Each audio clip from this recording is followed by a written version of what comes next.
खुद को इतना मसरूफ रखो कि आपके पास नफरत, पछतावे, डर और खौफ के लिए कोई वक्त ही ना हो। पिछले 16 महीने की हुकूमत में भी आपने बहुत सारे वादे तोड़े। ऑक्सफोर्ड यूनियन की जो सियासत है वो एक बहुत ही मुश्किल सियासत है। हुकूमत जो है अलावा एसेंशियल सर्विसेज के कोई काम नहीं करेगी।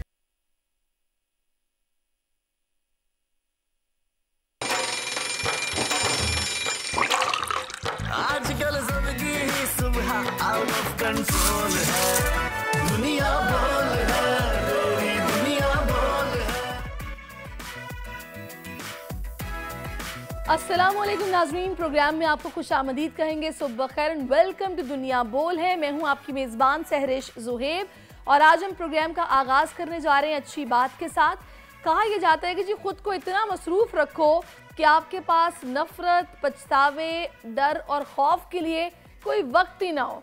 सिर्फ पॉजिटिविटी हो और हाई स्पिरिट्स हो, बस आपको ये पता हो कि मैंने जनाब आगे बढ़ना है, और बजाय इसके कि माजी की किसी भी गलती को सोच सोच कर आप परेशान होते रहें और हाल का काम भी ख़राब करें, तो बेहतर यह है कि इतने मसरूफ़ रहें कि बस आगे ही बढ़ते जाएं। तो इसी अच्छी बात के साथ आगे हम भी बढ़ेंगे और शामिल करेंगे आज की बड़ी खबर। हुकूमत ने 18,877 अरब रुपए का बजट पेश कर दिया। इलेक्ट्रॉनिक, गाड़ियां, पेट्रोल, मोबाइल, स्टील, कागज़ समेत ज़रूरत की हर शय महंगी होगी। पीपी का बजट पर शदीद तहफ़्फ़ुज़ात का इजहार। बिलावल भुट्टो इजलास में गैर हाजिर। क्या हुकूमत के इत्तेहादी भी एतमाद खोने लगे हैं? प्रोग्राम में बात करेंगे।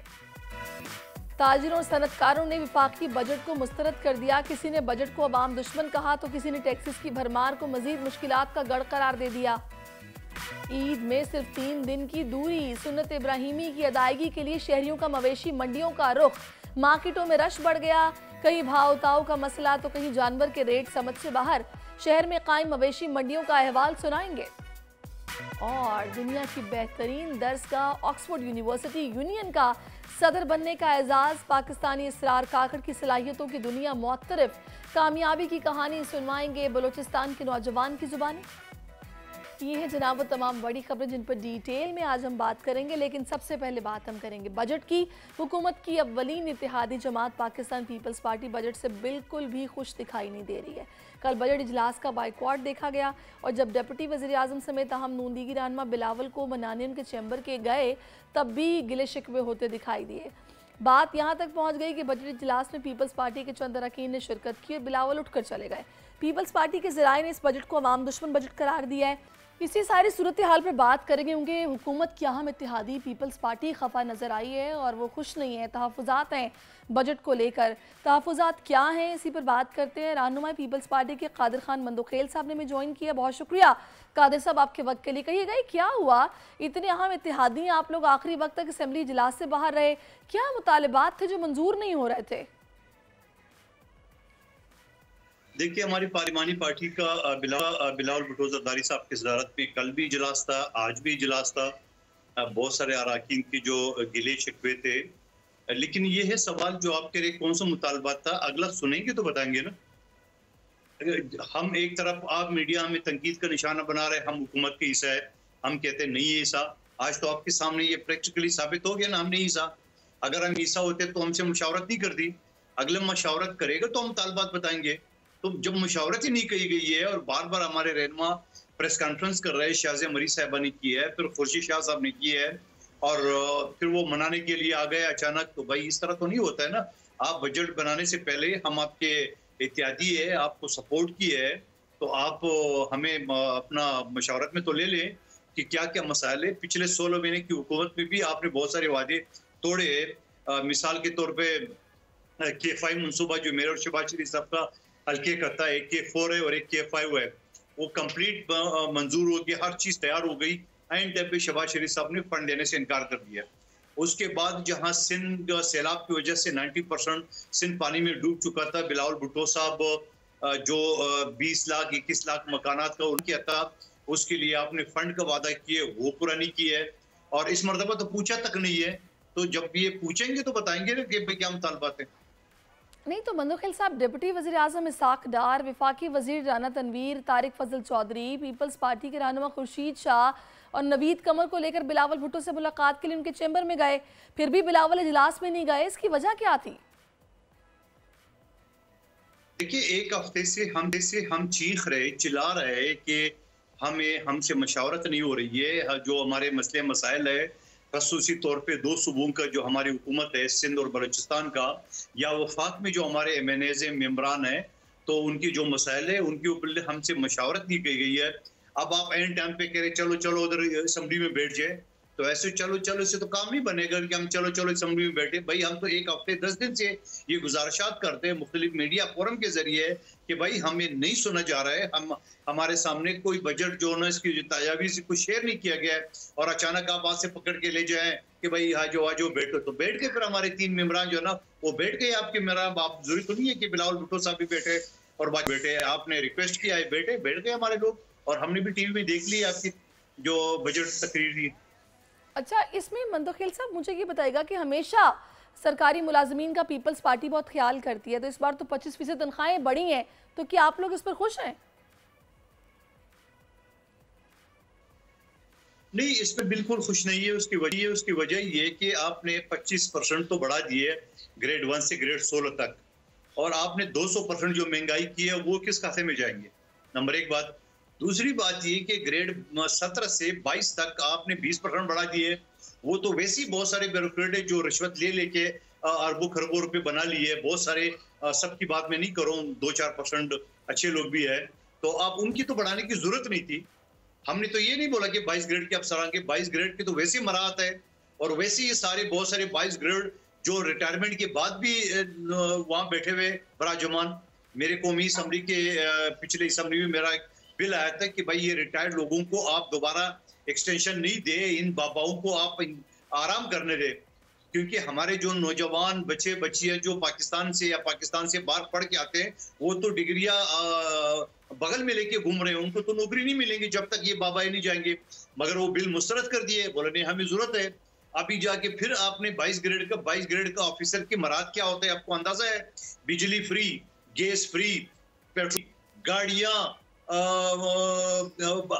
1000-2000 गज के बंगले और बार के टूर, ये सब कुछ उनके पास है। तो साहब आपने ठीक फरमाया। सर मुझे ये बता दीजिएगा कि सरकारी मुलाजमीन से कहीं ज़्यादा प्राइवेट मुलाजमीन है, लेकिन हमने कभी नहीं देखा कि प्राइवेट मुलाजमीन के लिए भी सालाना तनख्वाहों में इजाफे के लिए कोई बात हो, कोई सियासी जमात कोई स्टैंड ले, ऐसा हमने कभी नहीं देखा। इस पर आप क्या कहते हैं? इस पर कोई कानूनी तरमीम का बिल लाना चाहिए, जबकि ज़्यादा तादाद प्राइवेट सेक्टर की आप भी जानते हैं। देखिए, मैं तो हर फोरम पे मैंने इवन की असम्बली में भी इस बात का जिक्र किया है, पिछले असम्बली में, कि आप जो सरकारी मुलाजमीन है, चलो उसकी जो अगर 37,000 है या 32,000 सैलरी है, तो प्राइवेट तो इतनी भी नहीं है। आप मुझे बता दो, आज आप ऐलान कर दे, आपको बोल्ड चैनल ऐलान कर दे कि 10,000 रुपये हम तनख्वाह देंगे जो ज्वाइन करना चाहिए। आज आप देख रहे कितने हजार लोग आपके चैनल में पहुंचते हैं, तो 10,000 की तनख्वाह वाले नहीं मिलते हैं भाई आपको। 32,000 और 50,000 दूर की बात है, लेकिन जो लोग सरकारी मुलाजमीन है उनको भी गुजारा नहीं हो रहा है। जब उनको गुजारा नहीं हो रहा तो यहाँ 10,000 की और 15,000 की तो नौकरी नहीं मिलती। तो आप मुझे बताओ, अगर मिल भी जाए तो 10,000-15,000 में क्या करेगा वो आदमी? अपने बच्चों को पालेगा, घर को पालेगा, घर का किराया देगा, आना जाना ट्रांसपोर्टेशन करेगा, जहाँ 300 रुपए का पेट्रोल है। तो ये सारी चीजें मैं ये समझ रहा हूँ कि अगर हुकूमत तो जैसे कि इलेक्ट्रिक को इन्हें 174 अरब रुपए सब्सिडी दी है, आप मुझे बताओ तो वैसी चोर अदारा है, वैसे पूरे कराची का बेड़ा गर्क किया। आपके चैनल के हेड ऑफिस भी यहाँ पे है। यहाँ मेरे हल्के बल्दिया टाउन NA 242 में पूरे रात बिजली नहीं है। खुदा रसूल का वास्ता दिए, खतूत लिखे, उनको मुलाकातें की है कि भाई कम से कम जो लोड शेडिंग करने तो दिन के वक्त करो, रात के वक्त तो नहीं करो। मजदूरकार लोग हैं बेचारे, दिन भर मजदूरी करते हैं, रात को सुकून के लिए सोते हैं, वो भी नसीब नहीं होती है। उनको आपने 174 अरब रुपए दिए, भाई किस बात का दिए? इसी 174 अरब रुपए में अगर आप सोलर खरीद के आम आवाम को दे देते तो ज्यादा बेहतर था, इनसे जान छूट जाती। और फिर ये तो प्राइवेट अदारा है, यहाँ तो सिर्फ 26% वफाकी हुकूमत का है, वो भी ना होने के बराबर है, ना उनकी कोई बात मानते हैं। आए दिन MNA और MPA असम्बली में चिखते हैं, करारदाद पेश करते हैं, पॉइंट ऑफ ऑर्डर पे बोलते हैं, और ये सब कुछ होता है, मगर वो उनके ऊपर कोई असर ही नहीं होता है। तारीख को 174 अरब रुपए मैं समझ रहा हूँ गरीबों के साथ, और खास तौर पे कराची वालों के जो ना वो जख्मों पे नमक पाशी के बराबर है। बिल्कुल आपने सही कहा। अच्छा, इत्तेहादी हुकूमत के पहले ही बजट में इख्तलाफात को देखते हुए क्या ये कहा जा सकता है कि इत्तेहाद खुदा न खास्ता खतरे में? अब आप ये सोचो, अगर पहले बजट में यही आ रहा है तो आखिरी साल में क्या होगा उनका। आप इस चीज का अंदाजा लगा ले। कोई भाई हम त्यागी है, हम सपोर्टर है, त्यागी भी नहीं है, तो हमको गुलाम तो नहीं है ना कि ये जो मर्जी कर ले, मशावरत भी नहीं करनी, अपनी गाड़ी खुद ही चला ले तो भी चला है। आगे कोई खाई आता है या कड्रात आता है या कोई नेर आता है तो हमारा क्या लेना देना। सवाल ये है कि आप इतना कम नजर से तो नहीं देखे हमें। हम भी इलाके के लोग मैंडेट लेके आए, हम भी लोगों को जवाब दे, हमने भी मंशूर ऐलान किए, हमने बहुत सारी चीजें की। आप एक तरफ 174 अरब रुपए के इलेक्ट्रिक को दे रहे, दूसरी तरफ जिनकी मकानात पानी में डूब गए, सिंध में 90% लोगों के, उनके लिए पैसे नहीं दे रहे। पानी की बूंद बूंद को तरस रहे। K4 के मंसूबे के लिए आप पैसे नहीं दे रहे। K5 मंसूबा जहां मेरे और शहबाज शरीफ साहब के हल्के को लग रहा था, आपने कंप्लीट मंसूबा मंजूर हो गया, सब हो के एंड टाइम पे मना कर दिए शहबाज शरीफ साहब ने पैसों के लिए। अगर आपका रवैया इस तरह होगा तो फिर तो नहीं चले तो ज्यादा बेहतर है हुकूमत। यानी आप ये कह रहे हैं कि इस बजट में कराची को मुकम्मल तौर पर नजरअंदाज कर दिया गया है। आप मुझे बताओ, जहां पानी की बूंद बूंद को तरस रहे कराची के अवाम, वहां K4 और K5 मंसूबे के लिए आपने कितने पैसे रखे हैं? यहाँ पूरा का पूरा 16 घंटे बिजली नहीं है, वहां पे उल्टा आपने 174 अरब रुपए के इलेक्ट्रिक को दिया। आपने सोलर का वादा किया था, वो सोलर किधर गया? आप उसके अलावा बाकी जो महंगाई है, बड़े बड़े जो जागीरदार है, सरमाएदार है, उनके ऊपर आपने क्या टैक्स लगाया? आप मुझे बता दो कि बंदा कोई प्रॉपर्टी खरीदे और प्रॉपर्टी जो खरीदने वाला है वो देगा 3% टैक्स 5 करोड़ तक, 10% के बाद देगा 5%। आप मुझे बताओ जो नॉन फाइलर है उसको 12%। आप तो चोरों के लिए खुद रात दरवाजा खोल रहे। ये नॉन फाइलर होता क्या? ये किसी मुल्क में आपने सुना है? नॉन फाइलर बंदा होगा तो फाइलर होगा, नहीं हो तो आप चोर दरवाजा जो ना क्यों खोल रहे लोगों के लिए? आप बोलते हैं जो फाइलर होगा वो उसका वो प्रॉपर्टी खरीद सकेगा, जो नहीं होगा वो नहीं खरीद सकेगा। आपने चोर दरवाजा क्यों खोला है? और फिर उसके साथ साथ ये करें कि जो अरबों खरबों रुपए की प्रॉपर्टी है, मैं आपको इस्लामाबाद की मिसाल दूं, इस्लामाबाद में जितने लोग रहते हैं उससे 10 गुना ज्यादा प्रॉपर्टी है वहां पे। उसकी वजह यह है कि पाकिस्तान भर के जो सरमाएदार लोग हैं उन्होंने एक एक बंगला वहां पे ले रखा है ताकि सैर तफरी के लिए हफ्ता 10 दिन के लिए चले जाए। उनके ऊपर क्या टैक्स रखा है आपने? आप इनके ऊपर खरबों रुपए की जो प्रॉपर्टी लेके रखा है उनके ऊपर आप टैक्स तो रख रहे हैं, यानी जो बंदा खरीदेगा वो टैक्स देगा, जिस बंदे ने रखा उसके ऊपर कोई टैक्स नहीं है। तो ये सारी चीजें को देखना चाहिए। आपको बता दूं कि हुकूमत की इस बजट में विजन क्या है। हुकूमत की इस बजट में अक्लमंदी की कौन सी बात है? गरीब आवाम तो दूर की बात है। आप मुझे बताओ, आपने पेट्रोल के ऊपर लेवी बढ़ा दी है, पेट्रोल महंगा होगा। आपने बाकी एशिया के ऊपर जो आप टैक्स लगा रहे हैं वो महंगे होंगे। आपका अपना सोच किधर है? आपका अपना जो आप गरीब आवाम को जो आपने मराद देना है तो वो कहाँ है? वो तो कहीं नजर नहीं आ रहे। बिल्कुल, आपके तहफ़्फ़ुज़ात बजा हैं। मंदोखेल साहब बहुत शुक्रिया, आपने हमारे लिए वक्त निकाला और बजट पर आपने बड़ा तफसीली हमसे तबसरा किया। Thank you so much for your time.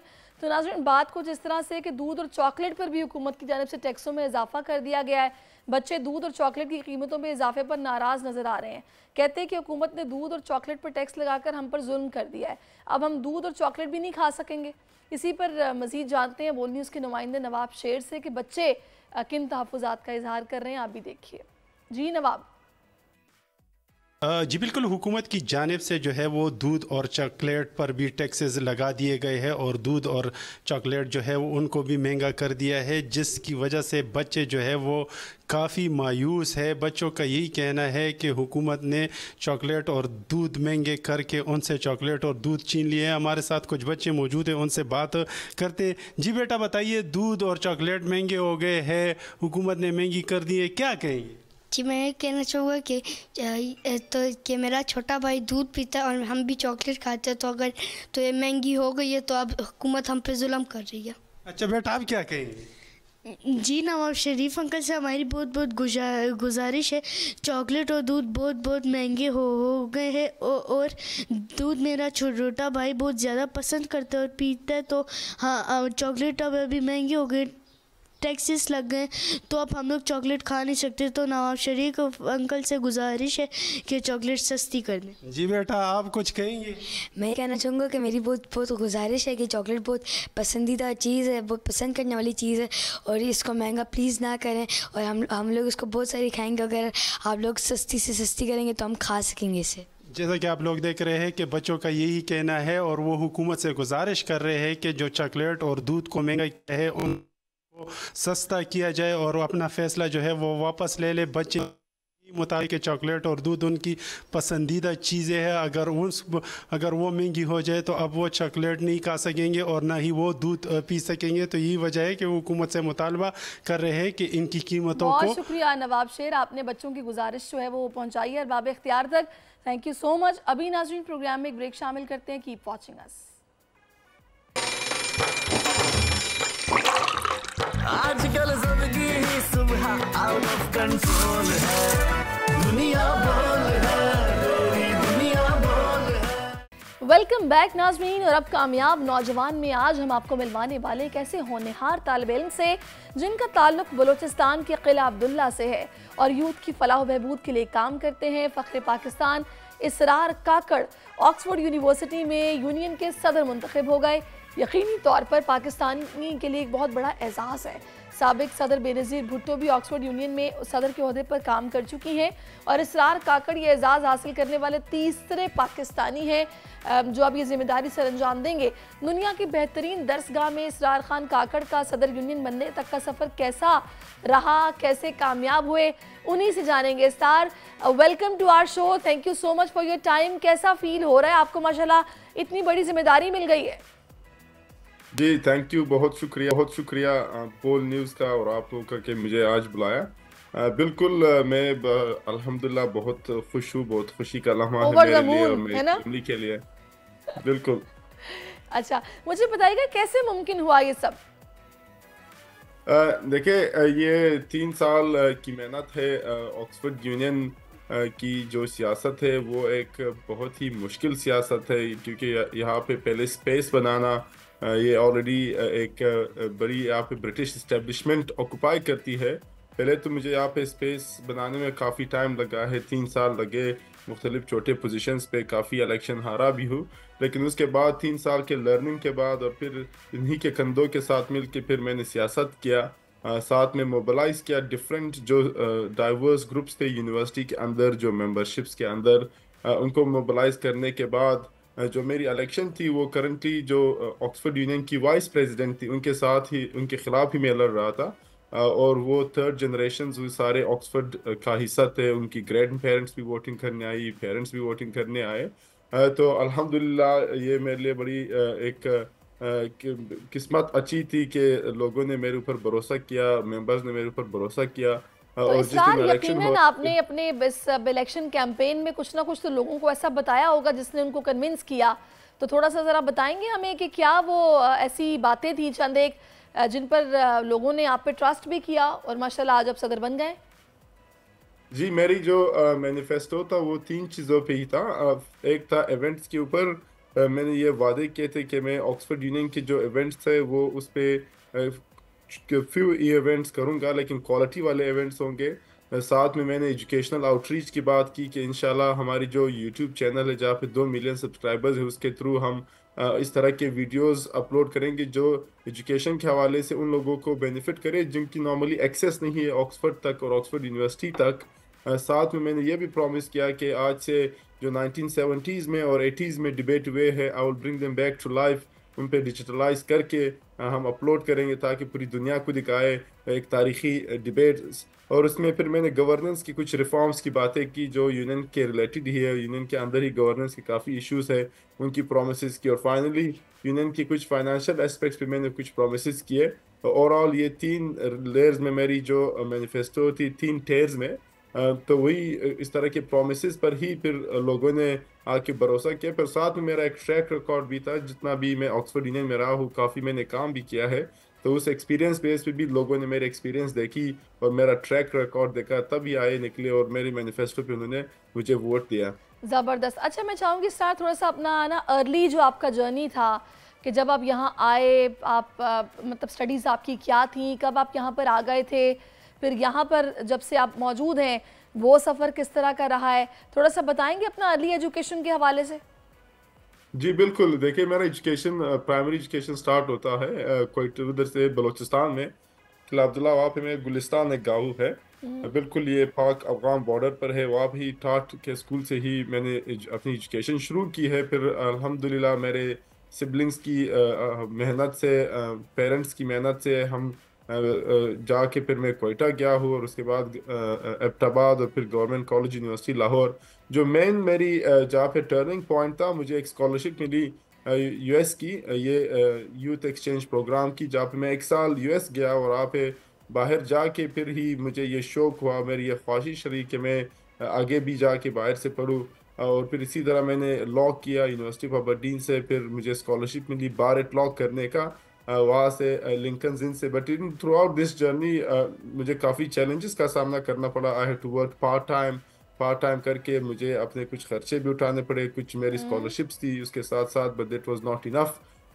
तो मुझे बिल्कुल अपनी अंडरग्रेड मैंने फर्स्ट क्लास डिग्री के साथ मैंने अपनी degree Lee, bar at law भी फर्स्ट क्लास के साथ मैंने डिग्री ली, और मैंने एडमिशन मिली पीएचडी में यूनिवर्सिटी ऑफ ऑक्सफोर्ड में डायरेक्ट मेरे अंडरग्रेड के बाद, which is not always the case, लेकिन मुझे डायरेक्ट मिल गई थी एडमिशन। तो ऑक्सफोर्ड में पिछले 3 साल से मैं काफ़ी एक्टिव हूँ मल्टीपल एक्टिविटीज़ में। साथ में मैंने immediately the Oxford union join किया, क्योंकि मुझे हमेशा शौक था डिबेटिंग का, और मैं ऑक्सफोर्ड यूनियन के डिबेट्स देखता रहता था यूट्यूब में, लेकिन मैंने कभी भी ये तसव्वुर नहीं किया था कि मैं ऑक्सफोर्ड पहुंचूंगा और फिर ऑक्सफोर्ड यूनियन का हिस्सा रहूंगा। लेकिन मैंने एज सून एज ज्वाइन करके I never wasted any opportunity, मैंने डायरेक्ट हिस्सा लिया और अपनी मेहनत जारी रखी पिछले 3 साल। और साथ साथ मैं यहाँ पे अभी भी पार्ट टाइम काम करता रहा हूँ मुख्तलिफ ऑर्गेनाइजेशंस के साथ मुख्तलिफ इश्यूज़ पर, और मेरी जो डिग्री थी वो भी लॉ में, तो पार्ट टाइम लॉ का भी काम करता रहा हूँ साथ ही अपने एक्स्ट्रा करिकुलर एक्टिविटीज़ के साथ। तो मुझे स्टार बताएगा पेरेंट्स कितना प्राउड फील करते हैं, उनकी फीलिंग्स क्या होती है जब वो आपको इस मकाम पर देख रहे हैं? देखिए मेरे जो अम्मी है, मेरे अबू है, उनको अभी तक नहीं पता ऑक्सफोर्ड यूनियन क्या है, ऑक्सफोर्ड यूनिवर्सिटी क्या है, उसकी सदारत क्या है। अच्छा। वो जनरली खुश है, मुझे मेरी खुशी पे वो डायरेक्ट खुश है, दुआएं करते हैं, अल्लाह का शुक्र अदा करते हैं, but they truly don't understand कि मैं आज कहाँ पर हूँ या ये सदारत what does it mean. But regardless, क्योंकि पेरेंट्स जो भी आप इनिशिएटिव ले उस पर खुश होते हैं, तो वो हमेशा खुश ही होते हैं जो भी इनिशिएटिव या जहाँ पे भी जिस रास्ते पे मैं होता हूँ। तो अभी भी दे आर वेरी ओवरवेल्म्ड। खुशी इस बात से आ रही है कि लोग आके मुबारकबाद देते हैं, so they are thinking that it must be something. सही, ज़बरदस्त, बहुत खूब। अच्छा मुझे ये बताइएगा कि आप माशाल्लाह इतने कामयाब हैं कि आपने पढ़ाई भी साथ अपनी जारी रखी है और अभी आप ऑक्सफोर्ड यूनियन के सदर भी मुंतखब हो गए हैं, पॉलिटिक्स में भी ज़ाहिर है आपने फिर ख़ुद को मनवाया है। तो मुझे बताएंगे कि आपकी नज़र में जो ज़िंदगी की सक्सेस की है वो क्या है? आपके ज़ाहिर व्यूज़ होंगे, आप सोचते होंगे ज़िंदगी को लेकर बहुत डेप्थ में जाके, आपके ख्याल में क्या वो एक ऐसा की पॉइंट है कि जो ज़िंदगी में शामिल हो जाए तो कामयाबी आपकी मुंतज़िर है? देखिए मेरी जो थ्रू आउट जो मेरी जर्नी है उसमें मैं एक चीज़ ही हमेशा रही है, द बैकबोन ऑफ इट, ख़ास तौर पे किला अब्दुल्ला से स्टार्ट करना, फिर ऑक्सफोर्ड यूनियन में इस लेवल पे सियासत करना जहाँ पे इस्टेब्लिश्ड फैमिलीज़ होती है, वेयर इट्स देयर ऑनरशिप, पिछले जनरेशन से उन्हीं की अरिस्टोक्रेटिक क्लास इधर से चल के ब्रिटिश पॉलिटिक्स में गवर्नमेंट में जाती है या फिर प्राइम मिनिस्टर यहाँ से बन के जाते। मेरे यहाँ तक पहुँचना 2 चीज़ों में वो है, एक तो परसेवेरेंस, there's a lot of time I have failed, a lot of time I have not succeeded, but I have never gave up. तो वो डिटर्मिनेशन बहुत इंपॉर्टेंट है। Once you set your goal, not giving up, expecting challenges, expecting failures as long as you don't give up. Secondly hard work बहुत important है, मेहनत के बगैर कोई चीज़ आप हासिल नहीं कर सकते। Very sorry to interrupt you, इसमें मुझे बताएगा वो कौन सी चीज़ें जो आपको मोटिवेट करती है, मोटिवेट किए रखती है? देखिए मेरी motivation I think it stems from the fact that मैं बड़े एक अंडर प्रिविलेज बैकग्राउंड से आता हूँ। जब भी मैं कोई भी इनिशिएटिव लेता हूँ, कोई भी एक्टिविटी करता हूँ, सो आई नो कि a lot of people look up to me, Balochistan के लोग, किला अब्दुल्ला के लोग, मेरे गाँव के लोग, they look up to me. If I succeed, my success is directly related to them, the next generation which will aspire and be inspired by what I do. So that is one of the key reason I always push extra hard, the extra mile, because of there's so many expectations attached. Not many people, बहुत लोगों की opportunities नहीं मिलती जहाँ से मैं आता हूँ कि वो कल इस मकाम पे पहुँचे। तो मेरी journey in some ways will inspire generations to come. So ये वो एक key है मेरे लिए हमेशा, जब भी मैं कोई इनिशिएटिव लेता हूँ, in the hard work I put in, and this always motivates me. चलें जी, अल्लाह ताला आपको ऐसे ही कामयाब रखे। बहुत अच्छा लग रहा है आपसे बात करके। मुझे ये बताएगा कि what do you have in your mind for Pakistani students के जो कि ऑक्सफोर्ड में पढ़ने की ख्वाहिश रखते हैं, यहाँ पर जो ऑक्सफोर्ड में मौजूद हैं, क्या उनके बारे में आप सोचते हैं, क्या करना है आप? देखिए, दो चीज़ें, एक तो पाकिस्तानी स्टूडेंट्स जनरली, फिर बलूचिस्तान के स्टूडेंट्स, वो जिनके पास नॉर्मली अपॉर्चुनिटीज़ नहीं होती, बहुत टैलेंट है। मैं तो एक ऑर्डिनरी पर्सन किला अब्दुल्ला से उठ के यहाँ पे आज आया, मुझे अपॉर्चुनिटीज़ मिली। इससे और हज़ार हज़ार नौजवान ज़्यादा टैलेंटेड है, उनको अगर अपॉर्चुनिटीज़ मिले, गाइडेंस मिले, तो वो और ही बड़े अच्छे काम पाकिस्तान के सतह पे बल्कि इंटरनेशनल सतह पे कर सकते हैं। जो मेरी एक एडवाइस ख़ास तौर पे जो पाकिस्तानी स्टूडेंट्स के लिए, कि first never give up. Youth बहुत डिसंगेज है इस वक्त सेंटर के साथ। यूथ जनरली बहुत जो है ना अनहोपफुल है। So I don't so my advice would be to not give up. There is still a lot as long as you are persistent and determined to achieve your goal. इंशाल्लाह मेहनत के साथ you will achieve. Look for a right mentor to guide you. साथ ही में जो Oxford university में या बाहर के स्टूडेंट्स हैं, उनकी हमेशा मैं ये बात करता हूँ कि देखिए, आपको अगर ये अपॉर्चुनिटी मिली है, you are very privileged. Take the best लेकिन आउट ऑफ एक इट। बड़ा एक तासुर पाया जाता है स्टार, वेरी सॉरी मैं आपको फिर से रोक रही हूँ कि आपकी बातों से मुझे बातें याद आ रही हैं। एक बड़ा अजीब सा तासुर है ख़ासतौर पे बरतानिया में पढ़ाई को लेकर के भी। वहाँ पर तो बिज़नेस बना हुआ है एजुकेशन सेक्टर, और जिस किसी के पास अच्छा खासा पैसा होगा वही ये ख्वाब देखेगा वो किसी इस तरह की यूनिवर्सिटी में पढ़ सकता है। क्या वाकई हकीकत है या फिर ऐसा नहीं है? देखिए, there is some element of truth to it to a large extent. अगर कोई यूके जाता है, विच मींस पैसे होंगे, अच्छी रिसोर्सेज होगी, तभी आप अफोर्ड कर सकते हैं। बरतानिया बहुत महंगी जगह है, और टू लार्ज एक्सटेंट एजुकेशन एक वो बनी हुई है, एक बिजनेस बनी हुई है। But that does not mean कि वो लोग जो अंडर प्रिविलेज बैकग्राउंड से आते हैं उनके पास अपॉर्चुनिटीज़, बहुत से स्कॉलरशिप्स भी है for those kind of people जिनके पास नॉर्मली ये अपॉर्चुनिटीज़ नहीं। ऑक्सफोर्ड में फॉर इंस्टेंस अभी यहाँ की एकेडमिक्स ने एक प्रोग्राम शुरू किया, ऑक्सफोर्ड पाकिस्तान प्रोग्राम, जिसका मकसद ही है स्कॉलरशिप देना उन पाकिस्तानियों के लिए जो मार्जिनलाइज बैकग्राउंड और नॉन प्रिविलेज बैकग्राउंड से आते हो। तो इस तरह के काफ़ी इनिशिएटिव्स मुख्तलिफ यूनिवर्सिटीज़ में है जिनका फ़ायदा उठाया जा सकता है, और जो एक रास्ता जिनके थ्रू वो आगे जाके मेहनत करके एक जगह पे पहुंच सकते। इसी तरह मेरी ये रिक्वेस्ट जनरली भी है पाकिस्तान की गवर्नमेंट से, बलूचिस्तान की गवर्नमेंट से, कि इस तरह की इनिशिएटिव और ले कि पाकिस्तान के नौजवानों में इन्वेस्ट करे, क्योंकि पाकिस्तान के नौजवानों में इन्वेस्ट करके ही वो कल पाकिस्तान को बिल्कुल बहुत पोटेंशियल है। अगर थोड़ा सपोर्ट मिलेगा तो बहुत कुछ कर सकते हैं। Thank you so much and all the best Israr कि आप हमारे साथ मौजूद रहे हैं और आपने अपना कीमती वक्त में दिया है। Really nice talking to you लगा है। तो have a good day, thank you so much for your time. और नाज़रीन, अभी प्रोग्राम में एक ब्रेक शामिल करते हैं, ब्रेक के बाद वापस आते हैं। आप भी जुड़े रहिए दुनिया बोल है के साथ। आजकल जिंदगी ही सुबह आउट ऑफ कंट्रोल है, दुनिया बोल है, तेरी दुनिया बोल है। वेलकम बैक नाजरीन। जैसा कि आप जानते हैं, ईद कुर्बान की आमद है। हर तरफ हमें इस वक्त बैल, बकरे और गाय सब नज़र आ रहा है। तो फैसलाबाद में ईद कुर्बान की तैयारियां जारी हैं। कोई ऊँट ले आया है तो कोई तगड़ा बैल। ऐसे में झाल चौक पर शेरू ऊँट की धूम मची हुई है, जिससे बच्चे देखने दूर दूर से आ रहे हैं। तो इसी हवाले से हमें ब्यूरो हेड गुलाम दस्तगीर बताएंगे आखिर ये शेरू ऊँट आया कहाँ से है। जी गुलाम दस्तगीर। जी बिल्कुल, मोशी मंडियों में जानवरों की ख़रीदारी का सिलसिला जो वो जारी है। ईद करीब आ गई है, तो यही वजह है कि हमने देखा है कि शहरी अपना अपना जानवर जो है पसंद का लेके आ रहे हैं। इसी तरह झाल चौक का जो हैदर है वो भी अपना ऊँट लेके आ गया है मोशी मंडी से, और वो काफ़ी उससे मानूस हो गया है। उसने उसका नाम शेरू रखा हुआ है, उसकी आवभगत भी कर रहा है। इसके साथ साथ उसने अपने दोस्तों को, कज़नों को, मोहल्लेदारों को बुलवाया हुआ है जो यहाँ पे आके इसके ऊँट के साथ खेल रहे हैं। हैदर मेरे साथ मौजूद भी है, उससे बात भी करते हैं।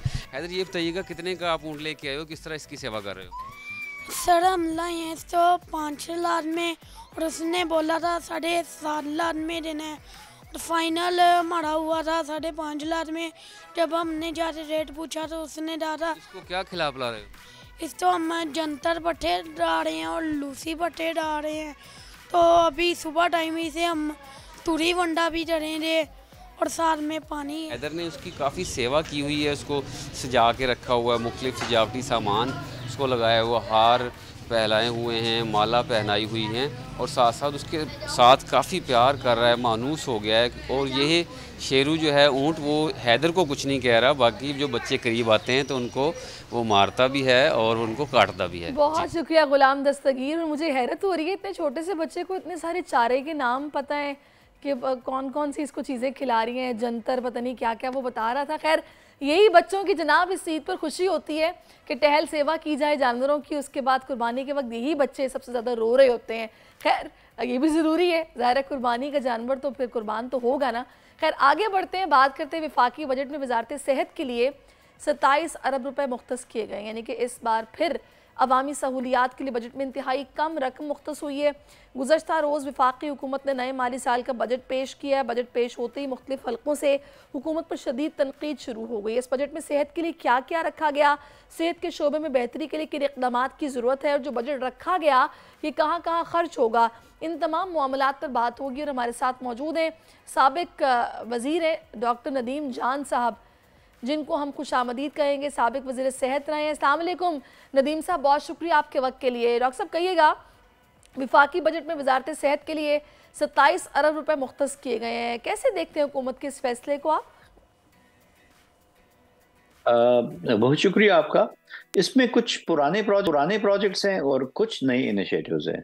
71% बजट जो है वो तो एलोकेट हुआ है नए जो प्रोजेक्ट्स हैं, और फिर 29% जो है वो पुराने जो ऑनगोइंग प्रोजेक्ट्स हैं उनको।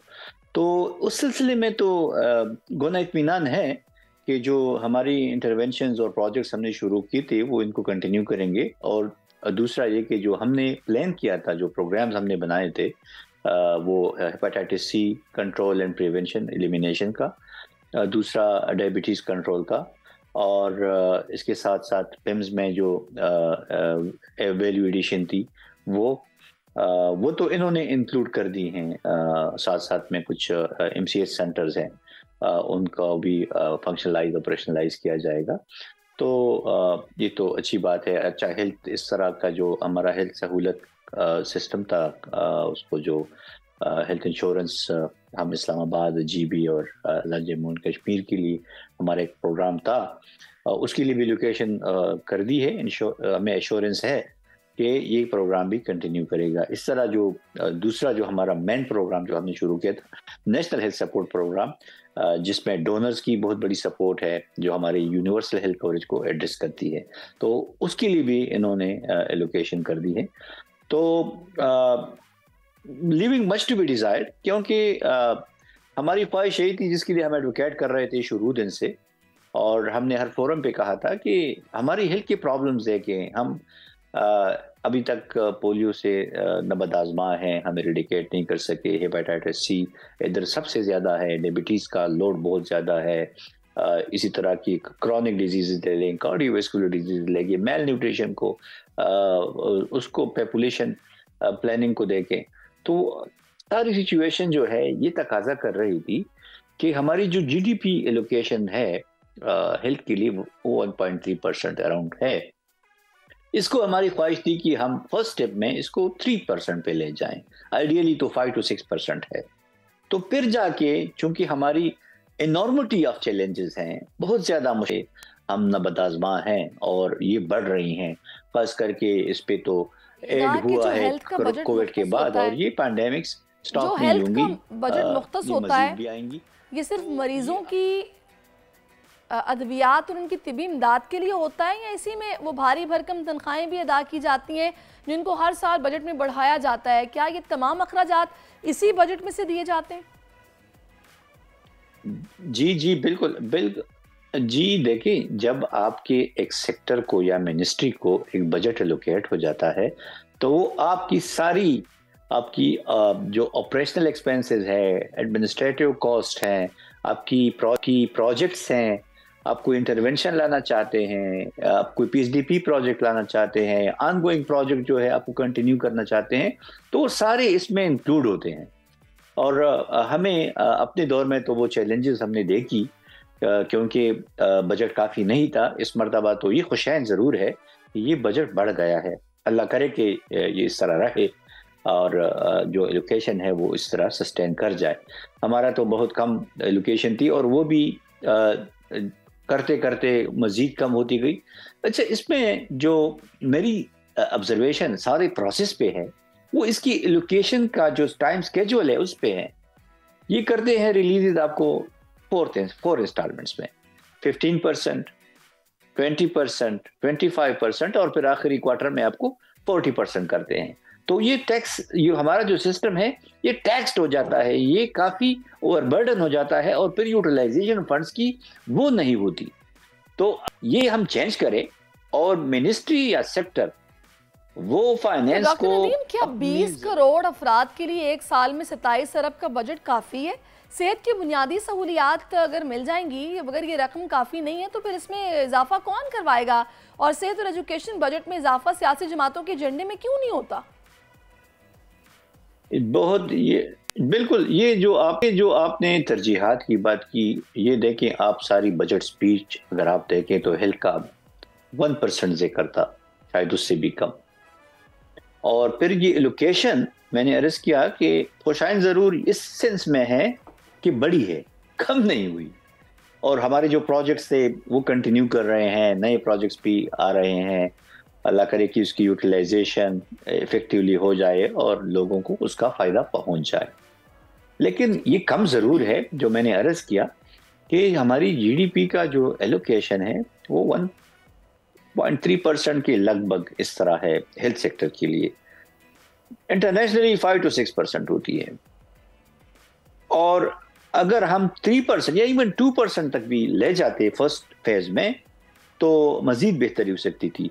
तो उसमें मैंने कोशिश की थी, अगर आपको याद हो, लेकिन वो फिर चूंकि हमारा टाइम बड़ा लिमिटेड था और मेरा टाइम बड़ा हेक्टिक था, तो मैंने एक आइडिया फ्लोट किया था कि एक हम ऑल पार्टीज हेल्थ कॉन्फ्रेंस करने जा रहे हैं जिसमें सारी लीडरशिप हो पॉलिटिकल, उसमें पीपल्स पार्टी, मुस्लिम लीग नून, पीटीआई, जमीयत उलमा इस्लाम और खैबर पुख्तनख्वा से जो हमारी नेशनलिस्ट पार्टी, सारों को मेरे जहन में था। प्लान हमने बनाया था कि हम इनको इकट्ठा करें, इनके सामने मुल्क के जो मसाइल है हेल्थ के, क्योंकि बहुत सारों को पता नहीं है कि हम कहाँ पे खड़े हैं।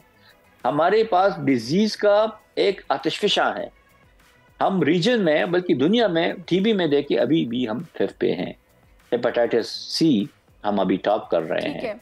डायबिटीज़ का हमारा हर चौथा शहरी वो एट रिस्क है या वो शुगर का, डायबिटीज का शिकार है। इस तरह हाइपरटेंशन देखिए, कार्डियोवैस्कुलर डिजीज जो कि एलोकेट किया गया है। बहुत डॉक्टर नदीम जान साहब आप हमारे साथ मौजूद रहे और आपने इस हवाले से अपना नुक्ता नज़र बयान किया है। अब हम कुछ सेहत के बाद तालीम की बात करते हैं, क्योंकि पाकिस्तान का शुमार इस वक्त उन ममालिक में होता है जहाँ पर फौरी तौर पर बिना कोई दिन ज़ाया किए एजुकेशन इमरजेंसी नाफिज हो जानी चाहिए, जो कि हमारे वज़ीर-ए-आज़म ने अनाउंसमेंट भी की है। मुल्क के 50% से ज़ायद बच्चे स्कूल नहीं जाते हैं और ये तादाद 2 करोड़ 60 लाख से ज़ायद है। ऐसे में पाकिस्तान के माली साल के बजट में तालीम के लिए एक बार फिर इंतहाई कलील बजट मुख्तस किया गया है। बजट से पहले हायर एजुकेशन कमीशन के लिए 66 अरब 31 करोड़ रुपए का तरक्याती बजट मुख्तस करने की तजवीज़ सामने आई थी, लेकिन हैरत अंगेज़ बात यह थी कि तालीम के लिए इतनी कम रकम रखने पर किसी ने कोई मुज़ाहमत की, ना ही कोई तनकीद हुई, जिससे साफ जाहिर ये हो रहा है कि यहाँ तालीम को कितनी अहमियत दी जाती है। इसी पर बात करने के लिए इस वक्त हमें डॉक्टर हुमा बकाई साहिबा ज्वाइन कर चुकी हैं। Doctor Huma, thank you so much for your time. मुझे ये बताइएगा कि आपकी इस पर क्या राय है?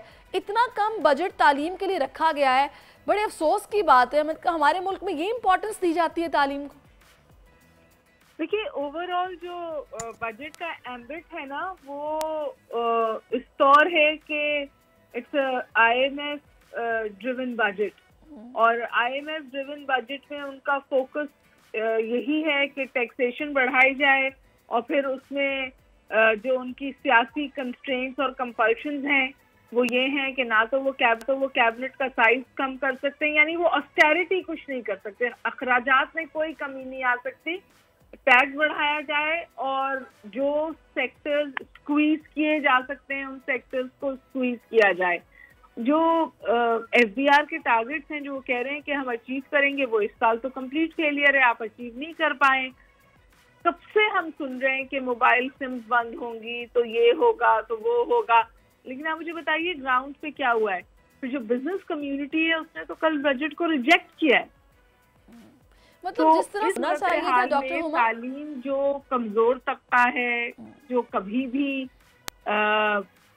प्रायोरिटी हुकूमत के लिए नहीं रहा, अगर आप कंसिस्टेंटली 50 साल का असेसमेंट देखें तो तालीम की अलॉटमेंट सबसे कम की जाती है।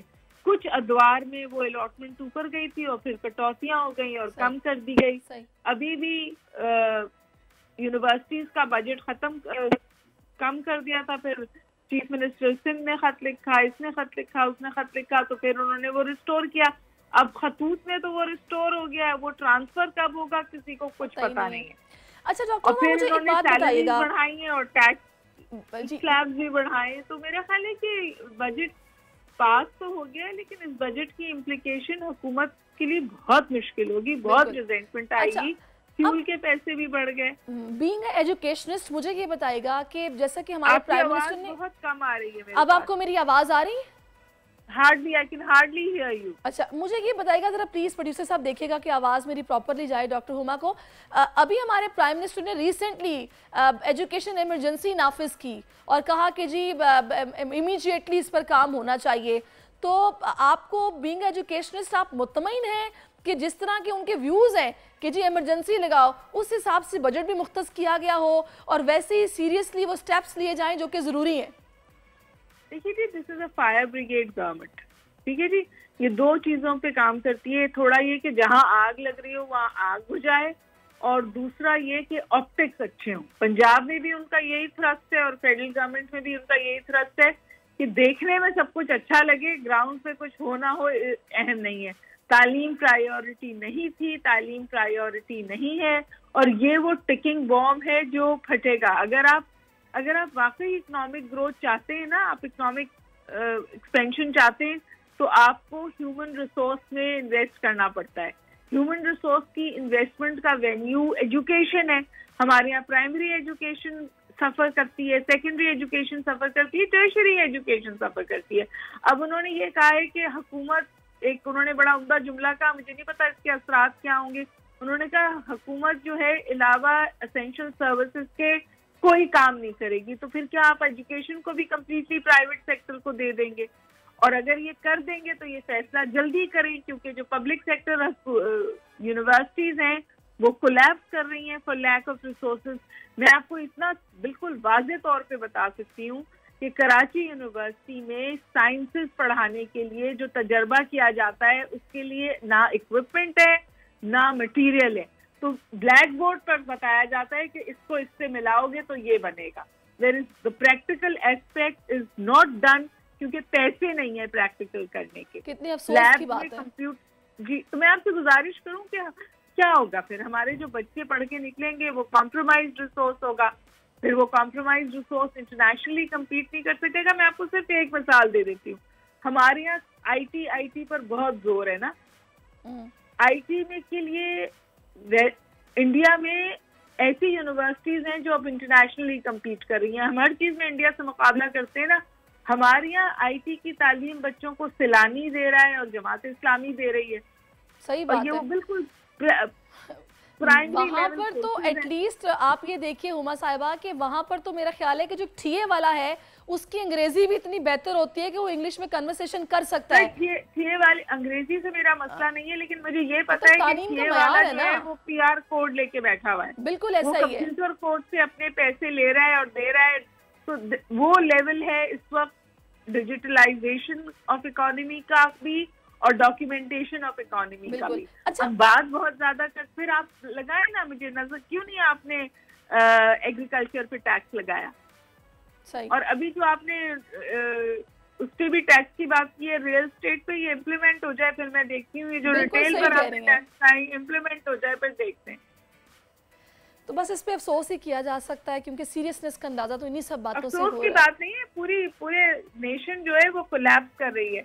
हम दुनिया की यंगेस्ट कंट्री हैं, और जब हम इन लोगों को ऐसे ही छोड़ देंगे तो आपने आज, मुझे नहीं पता आपकी नजर से गुजरा है, जो न्यूयॉर्क टाइम्स का आर्टिकल है उसमें लिखा है कि शहर कराची जो है वो लुटेरों के हाथ में होस्टेज है। ये न्यूयॉर्क टाइम्स का आज आर्टिकल है। तो जाहिर है जब इन बच्चों के पास ना नौकरियां होंगी ना मुस्तकबिल होगा, तो फिर ये बच्चे लुटेरे ही बनेंगे ना। बस देखिए उमा साहिबा, हम लोग आवाज़ उठा सकते हैं, हम हाईलाइट कर सकते हैं, हम अपनी जिम्मेदारी हम पूरी कर रहे हैं। काम अरबाब इख्तियार का है करना। वो 2 करोड़ 60 लाख बच्चे जो इस वक्त तालीम से महरूम है, आखिर कौन जिम्मेदार है, कौन उनके बारे में सोचेगा, ये क्वेश्चन मार्क है। तो इसका जवाब इन्हीं लोगों ने देना है। Thank you so much for your time कि आपने इस पर अपने व्यूज़ दिए हमें। अभी प्रोग्राम में ब्रेक शामिल करना। Keep watching us.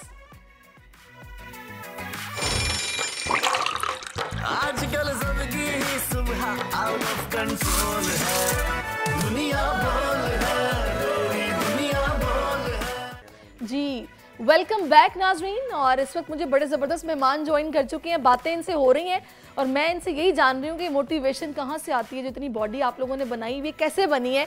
तो ये आप लोगों को भी मैं सुनवाऊंगी इनकी कहानी, इनकी ज़ुबानी।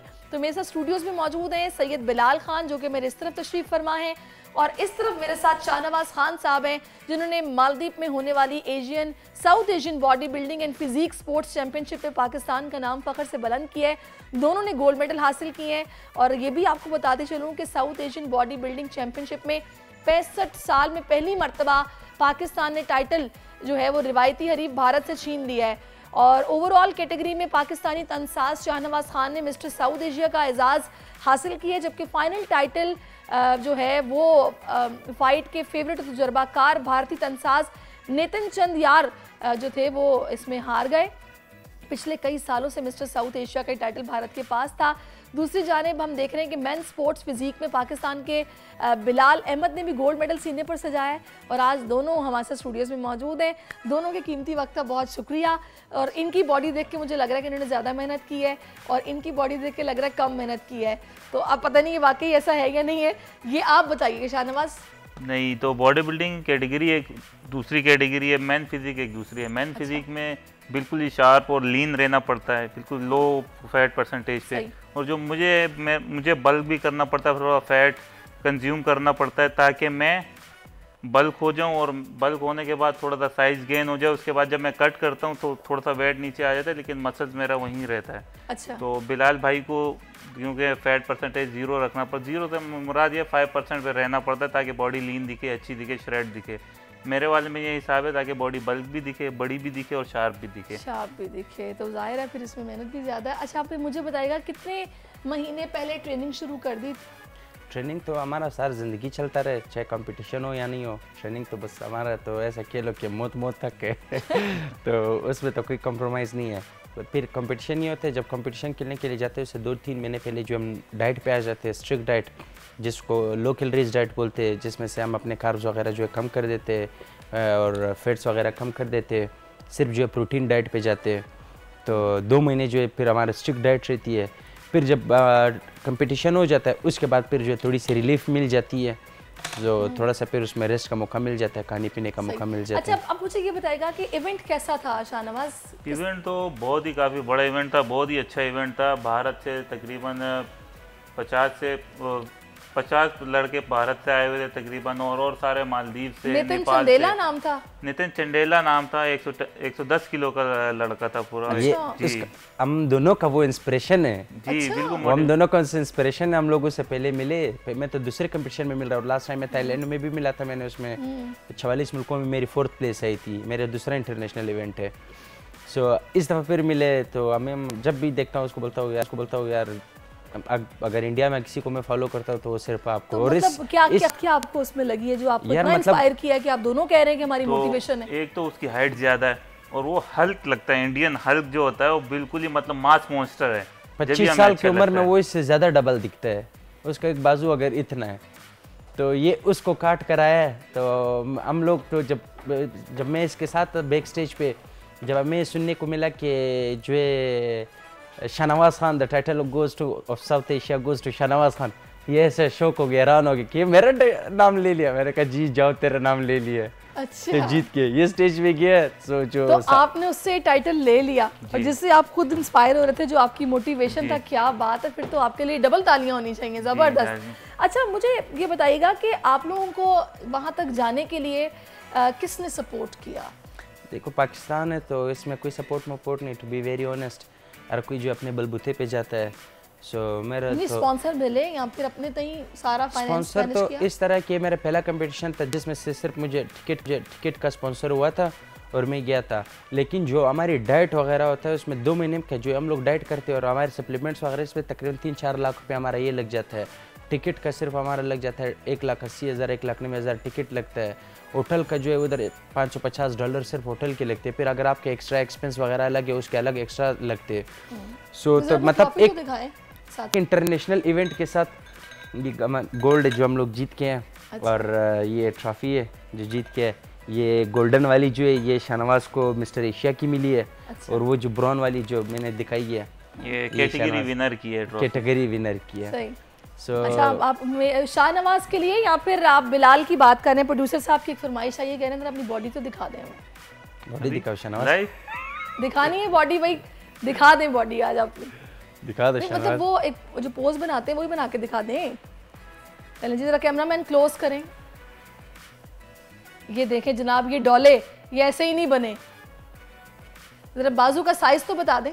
नहीं, मैं बाजू का साइज मैंने आज तक के नापा नहीं है, और ना बंदा नफ्सियात में आ जाता मेरा बाजू कम हो गया या बढ़ गया, मैं इसलिए नापता भी नहीं हूँ, ना बाजू ना छाती। अच्छा। कुछ भी नहीं नापता। कुछ भी नहीं नापते आप? अच्छा, और आप नापते हैं? मैं नापता, मेरा तकरीबन अभी 17.5 है।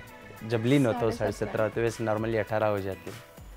अच्छा, फर्क वैसे क्या है इन दोनों कैटेगरीज में? इसमें ये बॉडी बिल्डिंग में ये कि ये खुद को बड़ा भी करेगा, उसके बाद खुद को शार्प भी करेगा। इस स्टेज पे जितना बड़ा दिखेगा उसके लिए इतना फ़ायदा है। हमारा कैटेगरी कुछ इस तरह है कि हम ये जो हमारे शोल्डर्स है ये जितने भी बड़े होंगे हमारा वेस्ट उतना ही छोटा होगा। मतलब हमें 28 वेस्ट लेके चलना पड़ता है, तो उसके लिए ना हमें चीट मील करना होता है। लड़कियों की कमर होती है समटाइम इतनी यही तो बात है। यही तो बात है। ऊपर से कोई देखता है कि अभी अगर हम टेलर वाले के पास जाते हैं हर हफ्ते हमारे नाप में जो है फर्क आता है। कहते हैं यार ऊपर से आप इतने हो, नीचे से आप इतने हो, तो आप कमीज आपके लिए कपड़े नहीं मिलते होंगे रेडीमेड? कपड़े नहीं। कल भी मैं शॉपिंग करने गया, मैंने कहा कुछ कपड़े ले लेता हूँ। वो एक शर्ट इधर से आता है तो इधर नहीं आता, इधर आता है तो इधर नहीं आता। अच्छा, मैं अभी ना पता है कि आपको पता है आजकल यंगस्टर्स जितने भी हैं नौजवान और जो बुढ़ापे के करीब नौजवान हैं उनको भी बहुत शौक है बॉडी बिल्डिंग का ना, वो भी जवान रहना चाहते हैं। तो वो आपसे ये पूछ रहे हैं कि कुछ टिप दें उनको कि किस तरह से बॉडी इस तरह बन सकती है, और अगर कम करनी हो तो वो कम कैसे होगी, बढ़ानी हो तो बढ़ेगी कैसे? पहली बात तो ये है कि अगर बुढ़ा है ना तो उसको बढ़ाने की ज़रूरत है नहीं, ठीक है। और अगर आप फिट रहना चाहते हैं तो सुबह न्यार मुँह जैसे आप उठते हैं तो आधे घंटे की वॉक कर लें, और जब रात को सोते हैं उससे पहले आधे घंटे की वॉक कर लें, और फल फ्रूट खाया करें, सब्ज़ी खाया करें। ये जो गोश्त होता है ना, गोश्त फिटनेस वाले के लिए मतलब बिल्कुल ही थोड़ा सा रखना, तकरीबन दिन में आधा किलो खा लें, आधा पाव खा लें। आधा किलो? एक बंदा आधा से खा सकता है? डिवाइड करके खा लें, मील्स बना के खा लें, 4 मील में कन्वर्ट कर दे, 5 में कन्वर्ट कर दे। एक साथ थोड़ी ना आधा किलो, हम भी आधा नहीं, अगर 1 किलो 1.25 किलो खाते हैं ना बोनलेस, तो हम भी एक साथ ही नहीं खाते, 4-5 मिलो 6 मिलो में डिवाइड करते हैं। एक दिन में आप कितना गोश्त खाते हैं? तकरीबन 1.5 किलो तक के मैं गोश्त खाता हूँ बोनलेस। मैं 1 किलो तक खा लेता हूँ। 1 किलो तक खा लेते हैं? आप दोनों तो बड़े महंगे हैं भाई, मुर्गी भी इतनी महंगी है, तो मटन इतना महंगा है। अभी तो आपने मुर्गी का सुना है, अंडे भी होते हैं, हमारे दलिया होता है, आलू होते हैं। अंडे कितने खाते हो? अंडे तकरीबन 2 दर्जन में अंडे खाता हूँ डेली। आप भी? अच्छा, मैं एक ब्रेक लेती हूँ, ब्रेक के बाद वापस आते हैं। मेरे साथ मेहमान है, आप हमारे साथ जुड़े रहिए। आजकल जिंदगी ही सुबह आउट ऑफ कंट्रोल है, दुनिया बोल है, दुनिया बोल है। जी वेलकम बैक नाज़रीन। पता है मुझे थोड़ी सी शर्मिंदगी हो रही है वो किस बात पे कि अभी इन दोनों हजरात को मैंने बताया कि मेरे पास ट्रेडमिल है और उस पर कपड़े खुश्क होते हैं, तो ये दोनों हंस रहे हैं इस बात पे, क्योंकि ये है फिटनेस फ्रीक और ये इस बात पे हैरान है। ये लोग कह रहे हैं कि जी सबसे बड़ा जो पॉइजन है ना हमारे लिए वो कोल्ड ड्रिंक्स हैं, हमारे जूसेस हैं जो टेट्रा पैक्स वाले होते हैं, मीठा स्पेशली, और वो हम लोग तो आपको पता दीवाने हो जाते हैं। आगे अब ईद आ रही है शाहनवाज साहब, और जैसे ही बारबेक्यू चलेगा उसके बाद पेप्सी या कोल्ड ड्रिंक कोई भी हो, एक ग्लास जब तक ना इंसान पिए तो कुछ सुकून नहीं महसूस होता। तो आप लोगों ने कैसे कंट्रोल किया हुआ खुद को? बस जब आपके ड्रीम्स बहुत बड़े हो ना तो इंसान खा लेते हैं। मुझे तो अगर ये बोल दे कोई यार कि सक्सेस के लिए ये मट्टी पड़ी है, मट्टी आप दिन के 1 किलो खाया करो, मैं तो मट्टी खाने लग जाऊंगा सक्सेसफुल बनने के लिए। ये पैशन होता है। मेरा ड्रीम ये कि यार मैंने बस अपने वालिद के लिए कुछ करना है, उसको प्राउड फील कराना है, तो बस वो लेके चल रहे हैं आज दिन तक। नहीं तो हमारा भी दिल करता है कुछ खाए पिए, लाइफ एंजॉय करे। 8 साल हो गए मुझे बॉडी बिल्डिंग करते हुए, तो कंपटीशन पे अच्छी लड़की का रिश्ता तो मिल जाएगा आपको, वालिद भी प्राउड फील करेंगे, लेकिन इससे कमाएंगे कैसे आप? मैं ये सोच रही हूँ, क्योंकि हमारे यहाँ तो कोई खास ओन नहीं करते इस तरह के स्पोर्ट्स को, क्रिकेट ही है जिस पे ज्यादा बात होती है। जी पैसा तो ऐसा है कि वो तो मिलता नसीब से, लेकिन अपनी कोशिश ये रहती है। सोशल मीडिया से भी मेरा अपना यूट्यूब चैनल है सैयद बिलाल के नाम से, तो उसमें भी मैं एक्टिव रहता हूँ। बाकी मेरा अपना जिम अल्हम्दुलिल्लाह शुक्र है, तो उसमें से 250-260 मेरे अपने मेंबर्स रहते हैं। तो आप भी अपने फाइनेंसेस खुद मैनेज कर रहे हैं? आप इसके अलावा क्या करते हैं? इसके अलावा मैं सरकारी मुलाजिम हूँ पुलिस में, और बस 12 घंटे। सारे बॉडी बिल्डर पुलिस में क्यों है? सारे बॉडी बिल्डर तो खैर नहीं है, मेरे पास ये इत्तेफाक है एक दो मेहमान ऐसे आए हैं जो बॉडी बिल्डर भी हैं और वो पुलिस में भी हैं। पता नहीं, मैंने तो अभी तक नहीं देखा कोई बॉडी बिल्डर, कोई पुलिस में हो, कोई अच्छा बॉडी बिल्डर। अच्छा बॉडी बिल्डर, ओके। नहीं वो MMA वगैरह खेलने वाले एथलीट्स भी आते नहीं, वो अलग है, बॉडी बिल्डर एक अलग होता है, MMA एथलीट अलग होता है। वो MMA खेलते हैं। पर पुलिस वाले जो हमें सड़कों पर जाते हैं उनकी तो तोंदें निकली होती हैं, वो भाग नहीं सकते किसी के पीछे। तो मुझे हैरत भी होती है जब मुझे कोई बताता कि मैं पुलिस में हूँ, बॉडी बिल्डर। तो होना भी चाहिए। क्या आपका काम क्या है, सर्विसेज किस तरह की हैं? सर्विसेज नॉर्मल जो सिपाही होता है वही सर्विसेज है। थाने में नौकरी करता हूँ 12 घंटे की। अच्छा। और उसके साथ साथ मेरी ये ट्रेनिंग भी चल रही होती है। 3-4 लाख रुपए की खुराक फिर आप कैसे मैनेज करते हैं? जी मेरे जिम में ट्रेनिंग कराता हूँ मैं। अच्छा, ये वो भी कर रहे हैं। इसको ना अगर थोड़ी सी रिलीफ मिल जाए ना, थोड़ी सी अगर इसकी प्रमोशन वगैरह हो जाए ना, थोड़ी सी इसकी ड्यूटी से रिलीफ मिल जाए ना, अगर आज ये मिस्टर एशिया जीते कल ये वर्ल्ड भी जीत सकता है।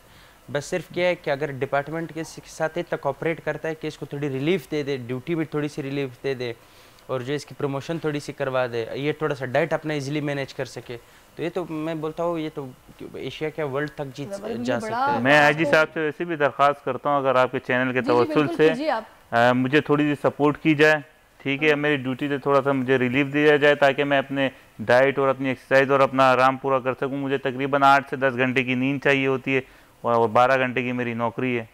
और अगर मुझे रिलीफ मिल जाए, आज मैंने एशिया का टाइटल जीता है, कल मैं वर्ल्ड जीत जाऊँ, कल को फिर इंशाल्लाह इसके बाद मुझे सपोर्ट करें, मैं ओलंपिया खेल लूंगा इंशाल्लाह। चले, मैं भी आपकी तरफ से दरख्वास्त करती हूँ कि इनको सपोर्ट किया जाए, कि हमारे हीरोज हैं और अगर इनको सपोर्ट होगी तो और मुल्क का नाम रोशन करेंगे। बहुत शुक्रिया Shahnawaz, thank you so much. आपका भी बिलाल कि आप हमारे साथ मौजूद रहे हैं। तो प्रोग्राम का वक्त अब ख़त्म हो गया, लेकिन मैं एक चीज़ भूल गई थी जो कि मैं चाहूँगी कि शाहनवाज या बिलाल आप दोनों एक छोटा छोटा मैसेज कोई देना चाहें तो वो भी दे दें, जो यंगस्टर्स ज्वाइन करना चाहते हैं इस फील्ड को, उन्हें क्या कहेंगे? सबसे पहले तो आपको चॉइस करना पड़ेगा, या आप फिटनेस करना चाहते हैं या प्रॉपर प्रोफेशनल बॉडी बिल्डिंग करना चाहते हैं, पहले तो आपको ये डिसाइड करना पड़ेगा। और फिटनेस करना चाहते हैं तो अच्छी बात है, आप फिटनेस करें। फिटनेस में आपके इतने ना पैसे खर्च होंगे ना इतना टाइम खर्च होगा, आपको तो 20 मिनट 25 मिनट की ट्रेनिंग करना पड़ेगी। अगर आप प्रोफेशनल एथलीट बनना चाहते हैं उसके लिए आपको टाइम भी ज़्यादा चाहिए, आपको पैसे भी चाहिए और आपको खुराक भी उस हिसाब से चाहिए। सही, आप क्या कहेंगे? मैं तो ये कहना चाहूँगा, वो कहते हैं ना 40 साल तक आप कमाओगे और 40 साल के बाद वही कमाई जो अपनी सेहत पे लगाओगे, तो इससे बेहतर ये कि आधा घंटा अपनी सेहत के लिए निकाले और जिम ज्वाइन करे, अपनी सेहत के लिए वॉक करे, कुछ भी करे तो फिट रहे। मैं तो मेरी ख्वाहिश है कि मेरे माँ बाप फिट रहे, मेरे माँ बाप हेल्दी रहे, तो मैं चाहता हूँ हर बंदे के माँ बाप फिट रहे, हेल्दी रहे। और किसी को ज़्यादा टिप्स चाहिए तो लाजमी जाके मेरे सैयद बिलाल नाम से चैनल है यूट्यूब का, सब्सक्राइब कर दे, उसमें से हर तरह की इन्फॉर्मेशन मिलेगी। ज़बरदस्त, thank you so much both of you. जाना वक्त ख़त्म हो चुका है, इंशाल्लाह कल मिलते हैं, कल तक के लिए अल्लाह हाफ़िज़। आजकल ज़िंदगी ही सुबह आउट ऑफ कंट्रोल है, दुनिया बोल है, दुनिया बोल है। सब्सक्राइब करें और बेल दबाएं ताकि कोई खबर रह न जाए।